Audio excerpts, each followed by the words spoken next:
What can separate me now? You tore the veil, you tore the veil. When you said that it is done, you tore the veil, you tore the veil. When you said that it is done.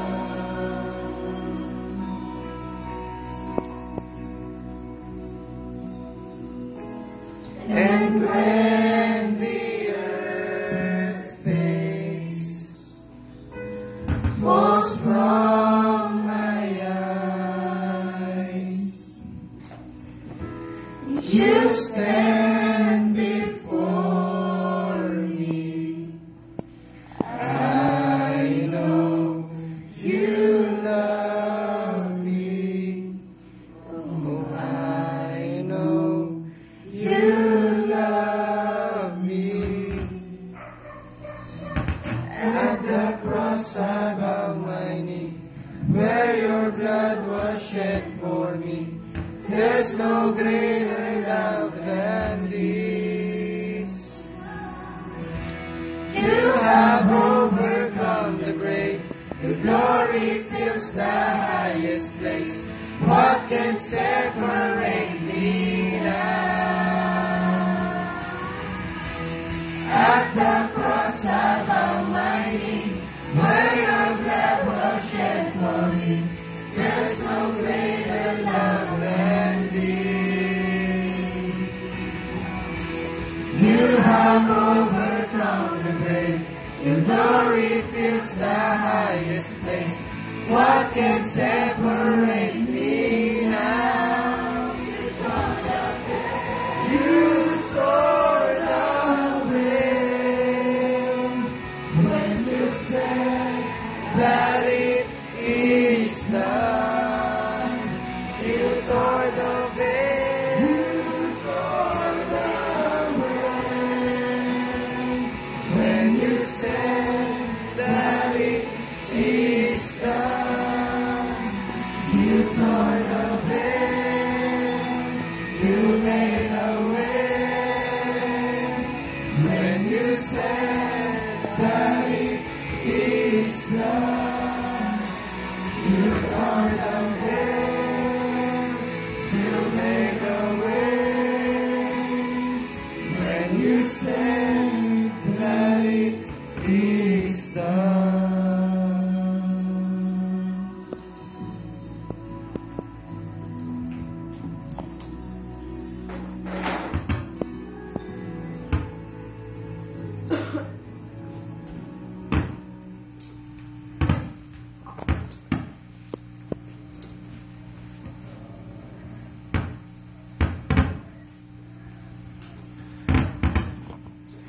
Ang pagbabalik ng masamang espiritu. Chapter 12, verse 43. Kapag lumabas mula sa isang tao ang masamang espiritu, ito'y gumagala sa mga tigang na lupa at naghahanap ng mapagpapahingahan. Kung walang matagpuan, ay sinasabi niya sa sarili, babalik ako sa bahay na aking pinanggalingan. Pagbabalik niya ay makikita niya itong walang laman, malinis at maayos. Kaya yumayaon siya at nagsasama pa ng 7 espiritong masama kaysa kanya. Pumapasok sila at naninirahan doon. Kaya sumasama kay Sarati ang huling kalagayan ng taong yaon. Ganyan din ang mangyayari sa masamang lahing ito. Ang ina at mga kapatid ni Jesus. Samantalang nagsasalita pa si Jesus, dumating ang kanyang ina at ang kanyang kapatid. Naghihintay sila sa labas at ibig siyang makausap. May nagsabi sa kaniya, nasa labas po ang inyong ina at mga kapatid, at ibig kayong makausap. Ngunit sinabi ni Jesus, sino ang aking ina at sino-sino ang aking mga kapatid?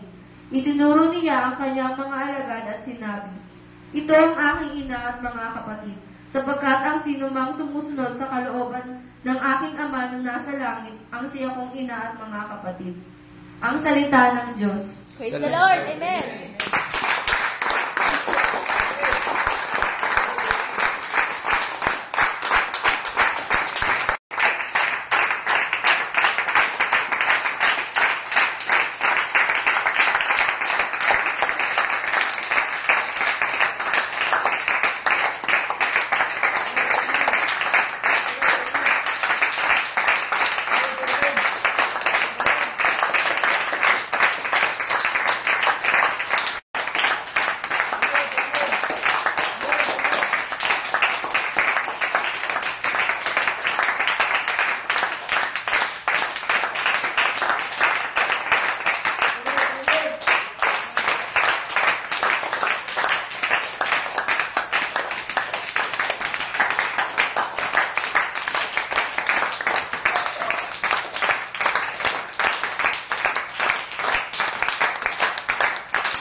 Sige, po na yung pagod na.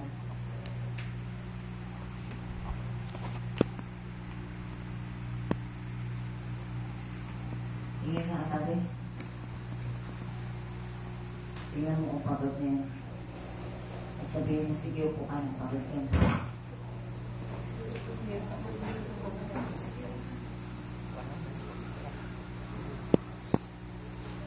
May pagod na?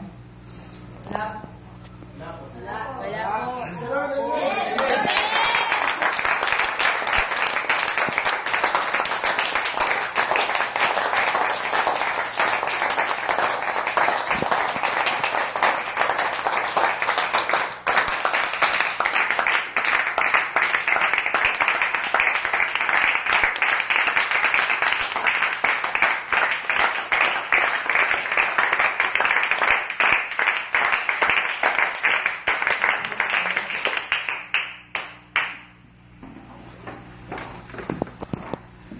Sabi ng Diyos, ano may dalawa na nagkakatiba sa aking pangalan, naroon ako sa kanila, kalagitnaan. Praise the Lord! Amen!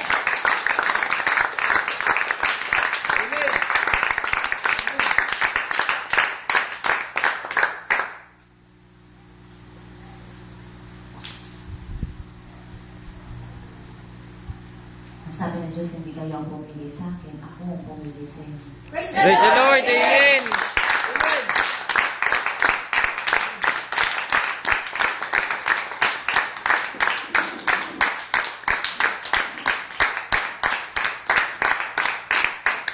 Kaya kung kayo nandito ngayon, ayusin niyo ang inyong mga sarili sapagkat ang nandito ay hindi tao, kundi ang Diyos. Praise the Lord! Amen! Makinig kayo. Lahat ng tao ay nagkasala. At kung hindi kayo magiging maingat, ang ginagawa niyo yan, mawawala ng mabuluhan. Huwag niyo ipalagay na inyong sarili ay higit kaysa iba.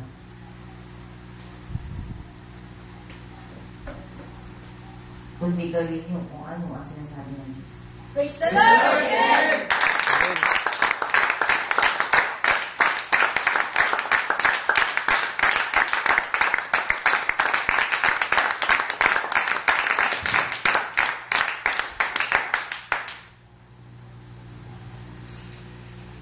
Hindi ko inangad na tatayo sa unahan. Simple lang ang sinabi ko na ako gusto maglingkod. Pero dahil siya ang pumili sa akin, wala akong magagawa kundi sumunod.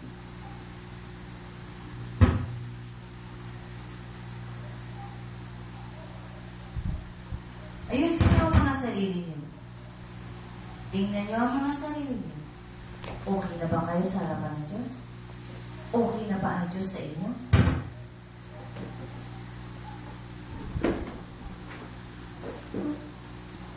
Akala niyo yung practice ng kanta? Sapagkat practice lang yan. Ano ba yung kinakanta niyo? Di ba kanta yan para sa Diyos? Bakit kailangan sabihin practice lang yan? Practice yan na kung saan yun yung ipipresent mo. Kaya ka nga nagpa-practice, di ba? Ba't hindi nyo gawin perfect yung practice?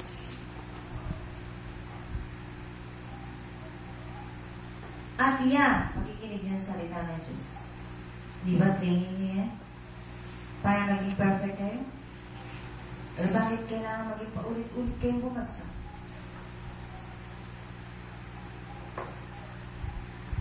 Bakit? Bakit? Sapagkat walang isang katawan ng Diyos. Walang tunay na Diyos na nakatayo na nakikita niyo.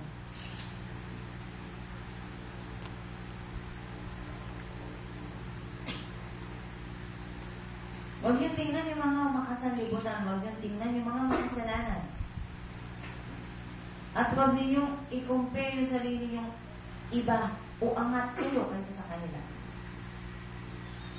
Napagkat hahanapan ng Diyos, ayon sa kung ano ang ibinigay ng Diyos, hahanapin sa inyo. At mas marami kayong tinanggap mula sa Diyos. Sa palagay niyo ba, nagagampanan niyo yan? Na ibabalik niyo ba sa Diyos yung ibinigay